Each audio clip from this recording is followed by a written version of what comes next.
Isang miyembro ng Communist Terrorist Group ang kusang nagbalik loob sa pamahalaan matapos ng ilang taong pakikibaka sa Barangay Garden, Eastern Samar.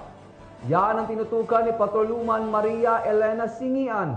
Voluntaryong nagbalik loob sa pamahalaan ng isang miyembro ng Communist Terrorist Group sa Barangay Garden, Arteche, Eastern Samar. Ang pagbabalik loob ay resulta ng matagumpay na panawagan at pagsisikap ng mga tauhan ng 801st Maneuver Company Regional Mobile Force Battalion 8 kasamang Provincial Intelligence Team Northern Samar at Regional Intelligence Unit 8. Samantala, nakatanggap naman ang nagbalik loob ng agarang tulong pinansyal at food packs mula sa mga kapulisan. Ang nasabing surrendery ay nasa kustodiya ng 801st Maneuver Company RMFB 8 para sa kanyang pagsasailalim sa programa ng ating gobyerno na Enhanced Comprehensive Local Integration Program o ECLIP. Muling hinimok ng pambansang pulisya ang iba pang mga miyembro at taga-suporta ng CTGs na iwaksina ang maling ideolohiya at magbalik loob sa ating gobyerno upang mamuhay ng payapa kasama ang kanilang mga mahal sa buhay.